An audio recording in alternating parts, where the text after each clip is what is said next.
자, 세 번째 텐트. 케인 이적이 과연 현실적인가?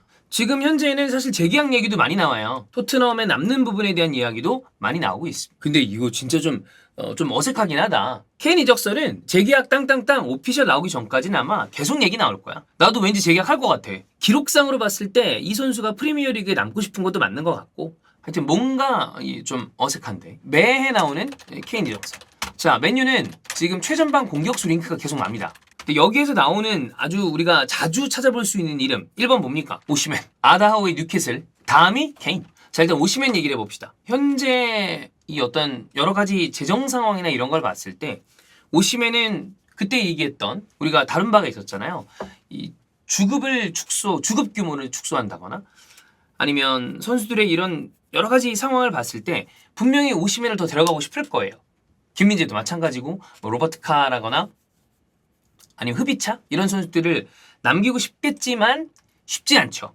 그리고 피엘에 관련해서는 좀 긍정적인 것 같다?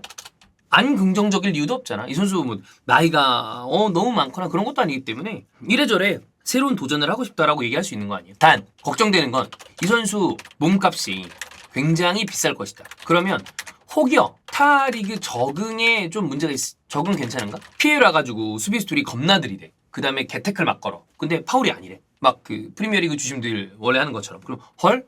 괜찮은가? 이 부분에 대해서는 약간 뭐 리스크가 있을 수 있죠. 왜냐면 몸값이 워낙 비쌀 테니까. 그런 부분이 있다. 자, 그럼 여기에서 케인 얘기를 합시다. PL 적응, PL 최고 공격수, 잉글랜드인 프리미엄. 자, 골 잘 넣고요.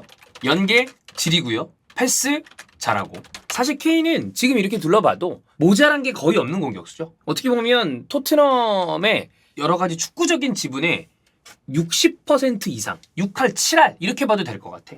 못하는 게 없지. 보다 보면 와 그런 거 있잖아. 프리킥 같은 거 찰 때나 아니면 이런 거 할 때 좀 줘라 그랬는데 골 넣고 이런 거 보면 자 그래 그 프리킥 누가 찰 거야? 케인이 찰 거지? 그러면 제가 차겠습니다. 그러면 그래 잘하자. 이렇게 끝내야 돼. 이거 말고는 없어. 다만 나이가 이 선수가 93년생이에요. 이지은이랑 동갑이죠. 아이유랑 동갑인데 보통 이 가격이 설정되는 거는 계약 기간이 얼마나 남아있나랑 나이입니다. 우리가 그걸 생각하면 돼. 연식을 생각하면 돼요. 쓸 수 있는 기간이라는 걸 생각을 해봤을 때 리셀가까지 감안한 다음에 자동차처럼 감가상각을 하잖아. 그러면 케인이 이적료가 물론 이 토트넘 소속이고도 랩이라는 사람이 있기 때문에 당연히 높은 금액으로 만약에 이적을 한다 치면 가격은 굉장히 높게 평가가 되겠지만 오시맨보다는 낮을 가능성이 크다.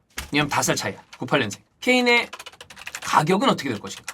아까도 얘기했지만 지속적으로 케인과 맨유는 계속 연결이 됩니다. 중간에 맨시티랑도 연결이 된 적이 있었고 잉글랜드 공격수를 원하는 팀 입장에서 그리고 빅클럽이라면 돈을 많이 쓸 수 있는 클럽이라면 케인이 탐이 안 나는 게 이상한 거죠. 저 정도로 잘하는데.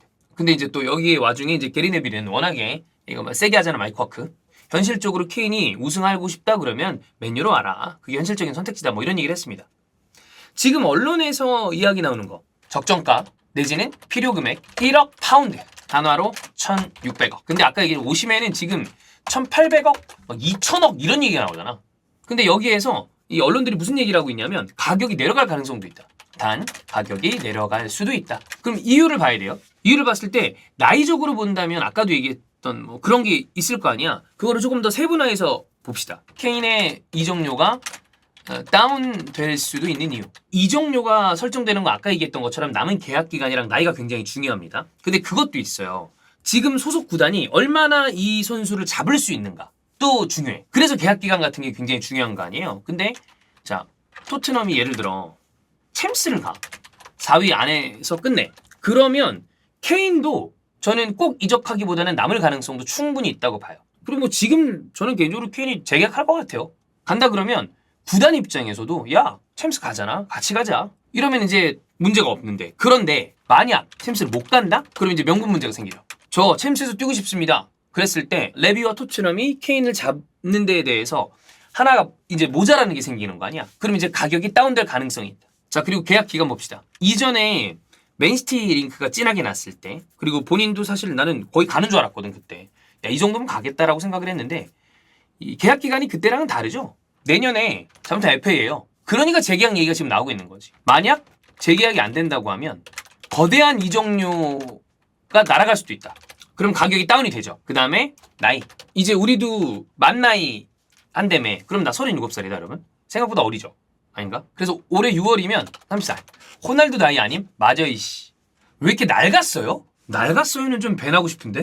자, 그 다음에 토트넘에서 이룬 것이 있다. 왜냐하면 지미 그리브스, 토트넘 최고의 이 골 기록을 가지고 있는 지미 그리브스를 이번 시즌 안에 그냥 넘어가잖아요. 과연 그러면 동기부여가 어느 정도 남아있을 것인가? 그 부분에 대한 것도 생각을 해봐야 되고. 근데 또 맨유는 트로피를 따기 시작했다.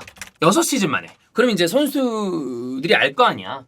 아, 저기 이제 맨유 돌아간다. 물론 7대0 대패가 있었습니다만, 야, 저기 이제 올라와 하는데? 뭐, 맨유가 잉글랜드 축구 안에서 차지하는 어떤 이 비중이라는 게 워낙 크기도 한데, 오랫동안 부진하고 어렵고 그러다가 트로피를 따기 시작했다. 테나우 축구가 먹히는 것 같다. 야, 맨유 이제 다시 올라오나?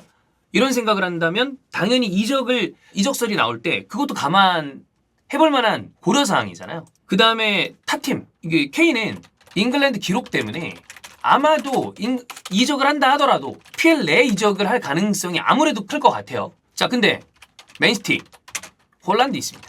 리버풀, 최전방이 우선순위가 아니다. 여기에 아스날, 첼시로 이적한다?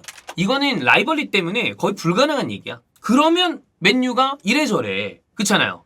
자, 근데 물론 여기서 중요한 포인트. 다니엘 레비. 아이, 솔 캠벨이 다시 나오진 않죠. 그 사람은 제정신이 아닌 사람이야. 보통 정신으로는 그렇게 행동하기가 어려워요. 물론 저는 좋아합니다. 솔직히 이제 개이거든요. 그때 이적했을 때 상황을 보면 설사 판다 하더라도 PLA 판매는 싫다.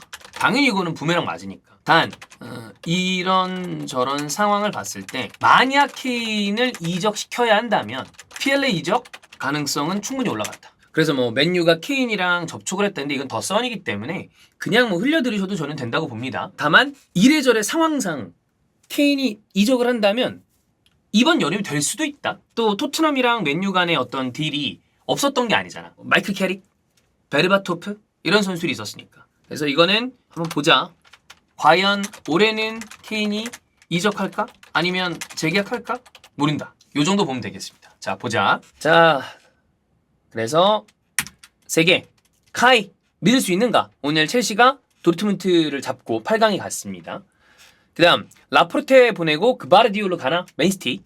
그 다음 맨유와 케인 이적 링크가 끊기지 않는다. 요 정도 보면 되겠습니다.